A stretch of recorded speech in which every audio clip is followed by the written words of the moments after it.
Hello साथियों, welcome to royal study. दोस्तों, आज के इस वीडियो में मध्य प्रदेश पटवारी 2023 के स्पेशल एग्जाम का नेक्स्ट एनालिसिस आपके लिए लेकर आए हैं। और आज 20 अप्रैल फर्स्ट शिफ्ट का एनालिसिस हम कवर करने वाले हैं। फर्स्ट शिफ्ट का हम कवर करेंगे।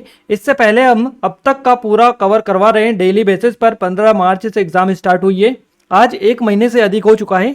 तो अगर आप चाहते हैं तो यहाँ पर हम प्लेलिस्ट की लिंक दे देंगे, सभी वीडियोस को देख लीजिएगा। इसके अलावा हमने स्पेशल वीडियो बना दिया है 15 मार्च से 15 अप्रैल तक का, जिसमें टॉप 700 क्वेश्चन हमने कवर करवा दिए हैं, जो कि आपकी जेल प्रहरी, forest guard, MP SI, MP constable, आगे जितनी भी आपकी एग्जाम की वैकेंसीज आने वाली हैं उन सब के लिए इंपॉर्टेंट लेवल की रहेगी, क्योंकि नए पैटर्न के क्वेश्चन है। तो इन वीडियोस को जरूर से देखकर आप अच्छे से तैयारी कर लीजिएगा, क्योंकि एक्स्ट्रा डिटेल भी आपको मिलेगी, सारी चीज़ें आपको बताई हुई हैं। क्लियर है? इस वीडियो की पीडीएफ फाइल आपको टेलीग्राम पर एप्लीकेशन पर मिल जाएगी, जिनकी लिंक आपको डिस्क्रिप्शन में दे रखी है। इस 3 स्टेप फॉलो करेंगे आप आसानी से पीडीएफ को प्राप्त कर सकते हैं। हमारी ये पटवारी की स्पेशल टेस्ट सीरीज है, अगर आपने इनरोल नहीं किया कर लीजिएगा, काफी अच्छे स्पेशल ऑफर चल रहे हैं। क्लियर है? और सभी ऑटो सब्जेक्ट के कंप्लीट डिटेल के साथ में हम एनालिसिस आपको देने वाले हैं। तो इस वीडियो को पूरा देखें लास्ट तक। आगामी किसी दिन आपकी एग्जाम है, आगे आने वाले दिनों में कभी भी आपकी एग्जाम है, तो आप हमें नंबर पर अपने क्वेश्चन जरूर से सेंड करें, ताकि हम आपको सबसे सटीक और एज इट इज जो क्वेश्चन है वो प्रोवाइड कर पाएं और सटीक एनालिसिस आपको हम दे पाएं। इसलिए अपने क्वेश्चंस जरूर से सेंड करें। अगर आपको एक क्वेश्चन ही पता है तो एक ही क्वेश्चन आप हमें बता सकते हैं। क्लियर है? तो आप जितने भी क्वेश्चंस बने बताने की कोशिश करें, आप इन नंबर को नोट डाउन कर लीजिएगा। फाइनली स्टार्ट करते हैं गाइस। और आपको बता दें, इस वीडियो को लाइक नहीं किया, लाइक कर दीजिए, शेयर कर दीजिए। और जो लोग चैनल पर पहली बार विजिट किए हैं, चैनल को सब्सक्राइब करके बेल आइकन को ऑन करके रखें, ताकि जो भी नया वीडियो आए सबसे पहले आप तक पहुंच पाए। आइए जीके और करंट अफेयर से स्टार्ट करते हैं। पहला क्वेश्चन हमारा पूछा गया है, दस्क थिया, ये बेसिकली एक नृत्य है। तो दस्क थिया भारत के किस क्षेत्र में लोकप्रिय लोक रंगमंच का एक रूप है, यानी लोक नृत्य है बेसिकली ये। दस्क थिया इसका नाम है। तो ये इसका जो संबंध है ये बेसिकली उड़ीसा राज्य से है। यह क्वेश्चन इस तरह से भी पूछा जा चुका होगा, आपका गया होगा कि दस्क थिया भारत के किस राज्य का लोक नृत्य है। इस तरह से भी हो सकता है। जो भी हो, खैर आपको राइट आंसर से मतलब है, राइट आंसर पता चल चुका है। देखिए, क्वेश्चन का पैटर्न जो भी हो, आपको अगर कॉन्सेप्ट क्लियर रहेगा आप आसानी से उस क्वेश्चन को क्लिक कर लेंगे। दस्क थिया उड़ीसा क्षेत्र में लोकप्रिय लोक रंगमंच का एक रूप है। और एक रूप है ये। इसमें 2 कथाकार हैं, गायक जो मुख्य गायक होता है और पलिया जो सह कथाकार होता है। तो इसमें 2 रूप होते हैं बेसिकली, 2 कथाकार होते हैं, एक गायक जो मुख्य गायक होता है और एक पलिया होता है जो सह कथाकार होता है। तो याद रखिएगा, कतिया नामक लकड़ी के संगीत वाद्ययंत्र का उपयोग करते हुए नाटकीय संगीत के साथ कथा का वर्णन इसमें किया जाता है। कथिया, इसीलिए वर्ड आ रहा है दस्क थिया, है ना? तो आप याद रखिएगा। अगला क्वेश्चन पूछा गया है, भारत के योजना आयोग का गठन कब हुआ था? तो भारत का योजना आयोग का गठन हुआ था 15 मार्च 1950 में। अगर आपसे गठन या स्थापना जो भी पूछा जाए, आपका करेक्ट आंसर रहेगा 15 मार्च 1950 को। योजना आयोग भारत सरकार की एक संस्था है और इसने पंचवर्षीय योजना तैयार की थी। किसके द्वारा की गई थी पंचवर्षीय योजना? योजना आयोग के द्वारा। आपको एक और चीज मैं बता दूं गाइस, ये जो योजना आयोग है इसको समाप्त करके अब नीति आयोग लाया गया है। इसके स्थान पर 1 जनवरी 2015 से ये स्टार्ट है। तो आप याद रखिएगा, 2015 में जो लाया गया, नीति आयोग लाया गया, किसके स्थान पर? योजना आयोग के स्थान पर, आप याद रखिएगा। और इसका जो गठन हुआ था योजना आयोग का, ये हुआ था 15 मार्च 1950 को। तो 15 मार्च 1950 को गठित हुआ था योजना आयोग, या स्थापना हुई थी। इसको समाप्त कर अब नीति आयोग लाया गया है 2015 में। और अगर हम बात करें योजना आयोग की, तो इसे 17 अगस्त 2014 को भंग कर दिया गया और नई संस्था नीति आयोग प्रस्तापित किया गया। देखिए, यहीं पर पॉइंट मिल गया है। तो अब दोनों पॉइंट याद रखिएगा, कब स्थापना की गई, कब स्थापित किया गया। 17 अगस्त 2014 को यह भंग कर दिया गया योजना आयोग को। भारत के जो प्रधानमंत्री होते हैं ये योजना आयोग के पदेन अध्यक्ष होते हैं। अगला क्वेश्चन पूछा गया है, रामायण और महाभारत को कौन सा नृत्य दर्शाता है? या फिर क्वेश्चन इस तरह से भी पूछा जाता है कि रामायण और महाभारत का संबंध किस लोक नृत्य से है? सही जवाब रहेगा कथकली नृत्य और कथक नृत्य, दोनों से इसका संबंध है। ऑप्शन में आपको, मुझे जहां तक लग रहा है, कथकली ऑप्शन में दिया रखा था, कुछ बता देते कि कथकली दे रखा था। तो कथकली आपका सही जवाब रहेगा। बाकी अगर आपसे वापस से पूछा जाए, रिपीट हो क्वेश्चन, तो दोनों याद रखिएगा। अगर कथकली दे रखा होगा या फिर कथक दे रखा होगा, अगर दोनों एक साथ दे रखे होंगे तो आपको क्वेश्चन में कुछ स्पेसिफिकेशन दी रखी होंगी, ताकि आप उनको पहचान पाए कि किसके बारे में जिक्र किया जा रहा है। कथकली एक नृत्य शैली है जिसकी उत्पत्ति भारत का जो केरल राज्य है ना, भारत का केरल, यहाँ से हुई है। केरल के मंदिर में 2 प्रकार के नृत्य नाट्य है ना, नृत्य नाटक है, जिनमें एक राम नाट्यम रामनाट्यम और कृष्णाट्यम। इसका उदय हुआ है केरल के मंदिरों से, जिसमें रामायण और महाभारत के दृश्यों का वर्णन किया गया था। तो एक तो ये पॉइंट हो गया आपका। अगला पॉइंट है और फैक्ट है अगला कि कथक एक शास्त्रीय नृत्य रूप है जो उत्तर प्रदेश के उत्तर भारत में उत्पन्न हुआ और हिंदू कथाओं जैसे कि महाभारत, रामायण के महाकाव्य कथाओं से चित्रित करने के लिए कथक या कथाकार के रूप में इसको जाना जाता है। तो बेसिकली दोनों में ही रामायण और महाभारत के बारे में वर्णन मिलता है या इसका संबंध इनसे है। तो दोनों ही आपको याद रखना है और दोनों को क्लिक करना है जिस हिसाब से आपका क्वेश्चन पूछा जाए। अगला क्वेश्चन है मालव गुहा किस गुफा, ये गुफा है ना, मालव गुहा किस राज्य में है। अब ये जो मालव है इसमें कंफ्यूजन है, या हो सकता है इसकी जगह कोई और वर्ड दे रखा हो, एग्जैक्ट याद नहीं रहा है ये। ऑप्शन आपके थे पश्चिम बंगाल, तमिलनाडु, महाराष्ट्र और केरल। आप देख लीजिएगा आपका क्या क्वेश्चन बना था, जिन्होंने एग्जाम दी थी वो आप हमें कमेंट करके बता दीजिएगा। अगला क्वेश्चन है गुफा के बारे में एक और क्वेश्चन पूछा गया कि गुफा के बारे में विचार करिएगा, और आपको ऑप्शंस दे रखे थे मारू की गुफाएं, इस तरह से और भी लंबे चौड़े ऑप्शंस दे रखे थे, और जो कि यहाँ पर बताना पॉसिबल नहीं क्योंकि इतने लंबे चौड़े क्वेश्चंस आप सभी को बताइए याद नहीं रह पाते हैं। तो जिन्होंने हमें बताया बस इतना ही वो बता पाए हैं, पूरा क्वेश्चन उन्हें भी याद नहीं रहा है। क्लियर है। तो इस तरह के क्वेश्चन आपसे पूछे जा रहे हैं। कल भी क्वेश्चन पूछा था, हमने बताया था आपको। अगला क्वेश्चन है रस खान ने अपनी रचनाओं में कौन से छंद का उपयोग किया। तो रस खान ने अपनी जो रचनाएं हैं इन्होंने सवेया छंद का यूज़ किया है, इसके अलावा और भी छंद का यूज़ किया है। कवि रस खान ने अपनी रचनाओं में दोहा, कवित्त, सवेया छंद इनका अधिकतर प्रयोग किया था। अब ऑप्शन में आपको जो भी मिला हो आप क्लिक कर सकते हैं। रसखान काव्य में है ना, रसखान के काव्य में काव्य भक्ति और श्रृंगार दोनों रसों की प्रधानता मिलती है। अगर कल से आपसे पूछा है किस रस का उपयोग करते थे या प्रयोग होता था इनकी रचनाओं में, काव्य में, तो भक्ति और श्रृंगार दोनों याद रखिएगा, एक ऑप्शन में आपको दे रखा होगा। अगला क्वेश्चन है 2011 की जनगणना के अनुसार भारत के राष्ट्रीय उत्पादन में कृषि क्षेत्र का योगदान कितना प्रतिशत है। तो यह है 54.6%, और हो सकता है आपको 54% भी ऑप्शन में मिला हो तो आपका सही जवाब रहेगा। अगर आपको 54 मिला होगा तो ये 6 पॉइंट ऑप्शन में नहीं मिले होंगे। तो क्लियर है।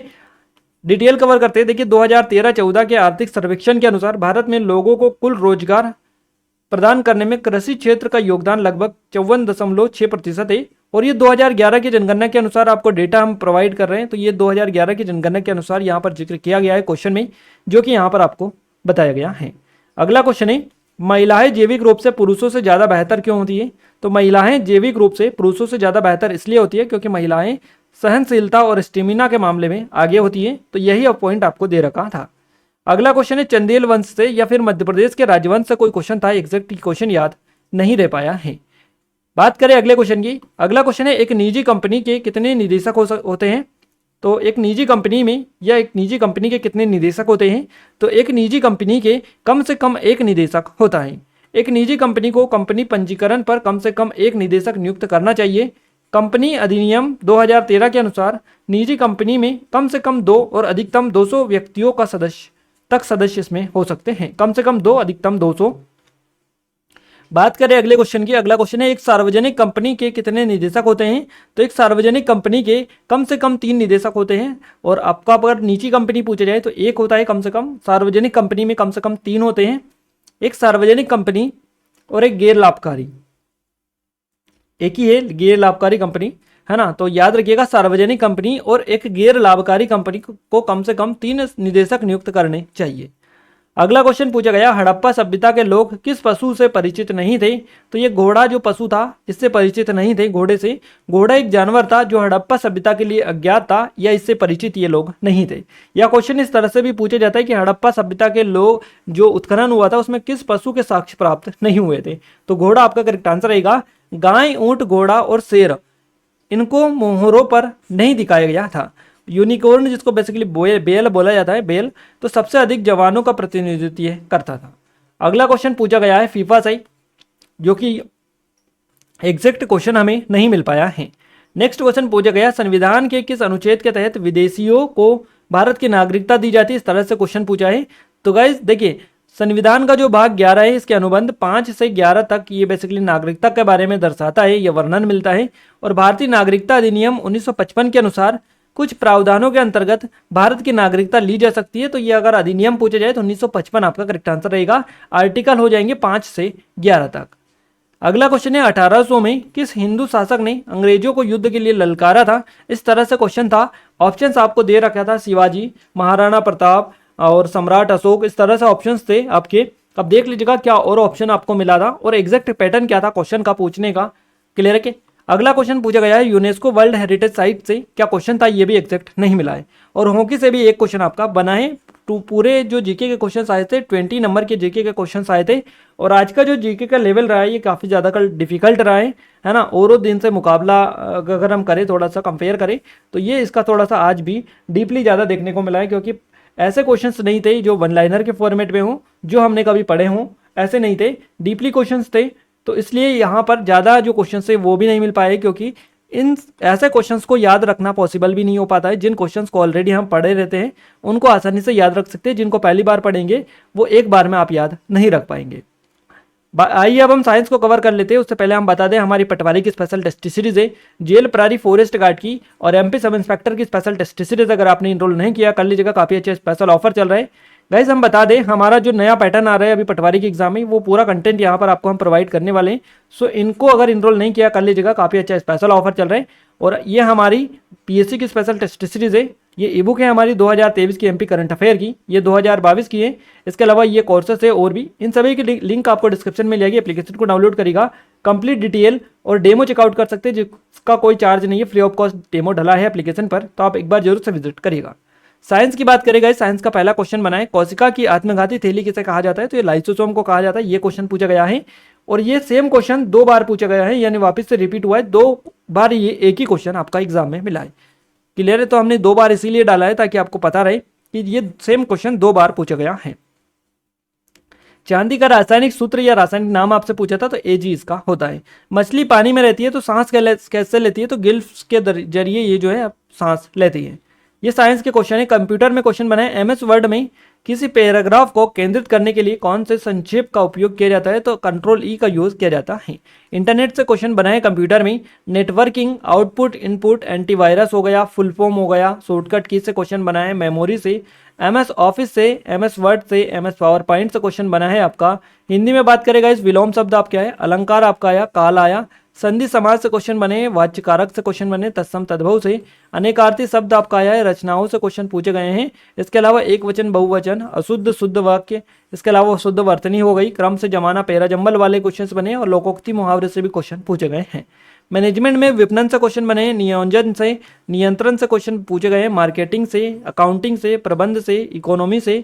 इसके अलावा परिभाषा आई है, कथन वाले क्वेश्चन बने और संगठन से भी क्वेश्चन पूछे गए हैं। इंग्लिश में active passive voice, idioms, सिनोनियम, antonym से क्वेश्चंस बने, एंटोनियम से है ना। मिसस्पेल्ड ईरर आई है आपकी। सेंटेंस करेक्शन से क्वेश्चंस बने, पैराजंबल वाले क्वेश्चंस देखने को मिले और डायरेक्ट इनडायरेक्ट स्पीच से भी क्वेश्चंस बने हैं। मैथ्स में टाइम एंड वर्क से क्वेश्चंस बने, स्पीड एंड डिस्टेंस से। इसके अलावा पाई चार्ट, बार ग्राफ से क्वेश्चन बने हैं, बोर्ड मास से और मेंसुरेशन से क्वेश्चंस बने, बहुपद से, सिंप्लीफिकेशन से नंबर बने हैं आपके क्वेश्चंस और नंबर सिस्टम से क्वेश्चंस बने, SICI से, प्रॉफिट लॉस से क्वेश्चंस बने, परसेंटेज से। इसके अलावा एवरेज से क्वेश्चंस बने, रेशियो एंड प्रोपोर्शन से क्वेश्चंस पूछे गए, मिश्रण से क्वेश्चंस बने, बोर्ड एंड स्ट्रीम से भी क्वेश्चंस बने हैं। बात करें अगर हम रीजनिंग में, तो मिरर वाले क्वेश्चंस बने, रैंकिंग वाले, मिसिंग नंबर से क्वेश्चन पूछे गए, नंबर सीरीज से क्वेश्चन बने, अल्फाबेट सीरीज से, कोडिंग डिकोडिंग से क्वेश्चन बने, कथन निष्कर्ष से, डाइस से क्वेश्चन पूछे गए हैं आपके। ब्लड रिलेशन आज देखने को आपको नहीं मिला। आकृति वाले क्वेश्चंस भी आपको देखने को मिले। सारा का सारा कंप्लीट डिटेल के साथ में हमने आपको बताने की कोशिश की है। पूरा ऑटो सब्जेक्ट का कवर करिए, जितने क्वेश्चन हमें मिले पूरे बताने की आपको कोशिश की है। और अगर आपका किसी भी दिन आगे वाले दिनों में एग्जाम है, आगे आने वाले दिनों में, तो आप हमें स्टार्टिंग में हम नंबर बता चुके हैं, नंबर पर अपने क्वेश्चन जरूर से सेंड करें ताकि हम आपको सटीक इन्फॉर्मेशन और एनालिसिस प्रोवाइड कर पाएँ। क्लियर है गाइस? इसके अलावा आपको बता दें, इस वीडियो को लाइक नहीं किया, लाइक कर दीजिए, शेयर कर दीजिए। वीडियो आपको कैसा लगा कमेंट में एक बार कमेंट करके जरूर से बताइएगा। ये कुछ ऑनलाइन कोर्सेज है जो कि ऑलरेडी आपको बता चुके हैं। अगर आप चाहते हैं कि इस वीडियो की PDF फाइल आपको मिले तो टेलीग्राम को एप्लीकेशन को डाउनलोड कर लीजिएगा, दोनों की लिंक आपको डिस्क्रिप्शन में मिल जाएगी। क्लियर है? तो मिलते हैं हमारे सेकंड शिफ्ट के एनालिसिस के साथ, तब तक जय हिंद, वंदे मातरम।